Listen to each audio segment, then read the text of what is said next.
practical experience and observations. In my relatively short career, I managed to work in more than 3 dozen companies. I often heard recommendations for my resume to stay at least a year, preferably 2 in each company.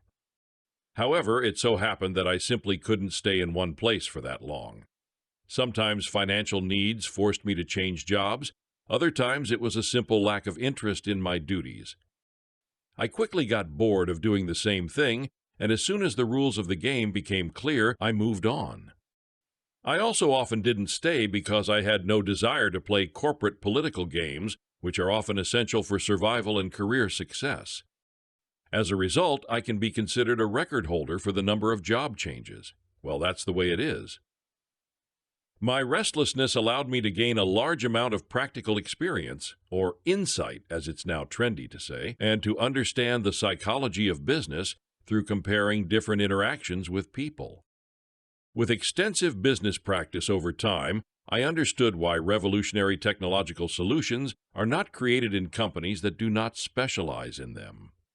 Besides the fact that it's simply not their business, as we've already discussed, I can confidently say that it's because of constant haste.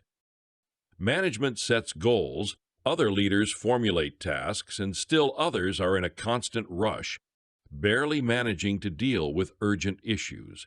To invent and implement something new and cool, it's important to have the ability to abstract from routine and immerse oneself in a state of creativity. Once, while working at an auto dealer company, I participated in 6 meetings in a single day, almost all of which discussed new tasks. Of course, there was no room for creativity, and the only thing I could hope for was to carve out 10 minutes during the day to grab a bite to eat. Many readers might note that there can be even more meetings in a day. There can be, but this doesn't negate the discussed problem.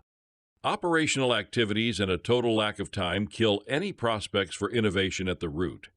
My personal experience and the experience of even the most dedicated but employed individuals showed that in a corporate system, there is no place or time for seeking answers to philosophical questions and corresponding solutions.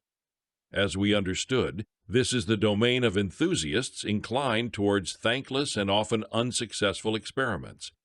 Specifically, my career path helped me realize the discussed problem of small business inefficiency even in the absence of direct market demand. The potential of the idea becomes evident when considering the already existing secondary markets in the B2C segment. People readily embrace models like secondhand stores, car swap markets, flea markets and fairs, and antique shops. These platforms have gained popularity due to 2 main advantages: savings and convenience. Buying used goods allows one to save a significant amount of money compared to buying new ones, which is practical in itself and especially relevant in times of economic instability. Platforms for shared resource usage, such as BlaBlaCar, offer convenient and flexible travel solutions, making them attractive to a wide audience.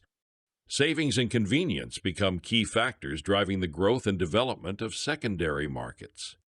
In the quest to solve business challenges over the past decades, numerous tools have been created, most of which include various website and internet banner builders, data storage systems, widgets, and other template or ready-made solutions.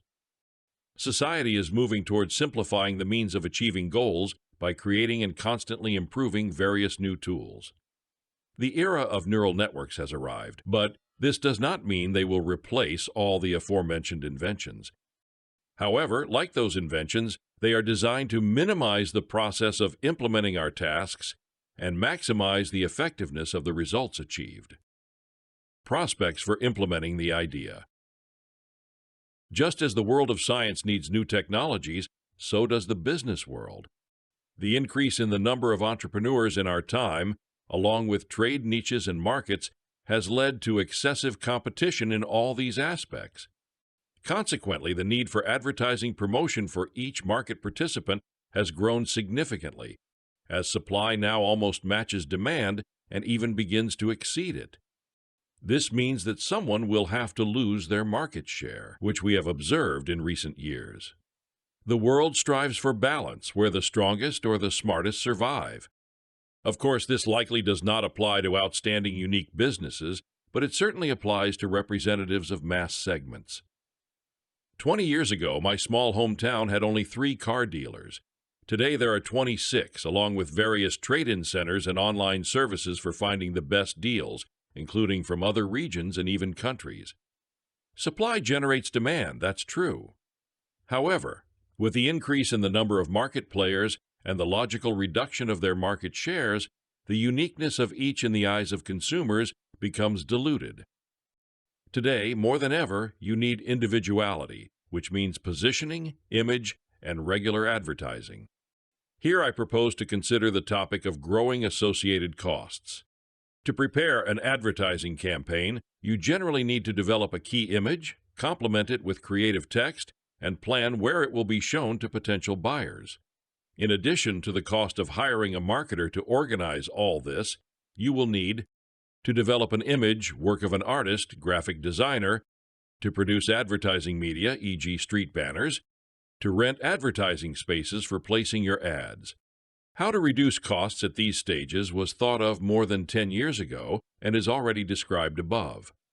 There are buying companies that purchase advertising spaces in large volumes with corresponding discounts and then sublease them individually. The logic here is simple. Buy in bulk at a lower price, lease to the end customer also at a lower price, and keep the difference. Despite the efficiency of the model itself, the benefit for the end buyer is not as significant as it may seem.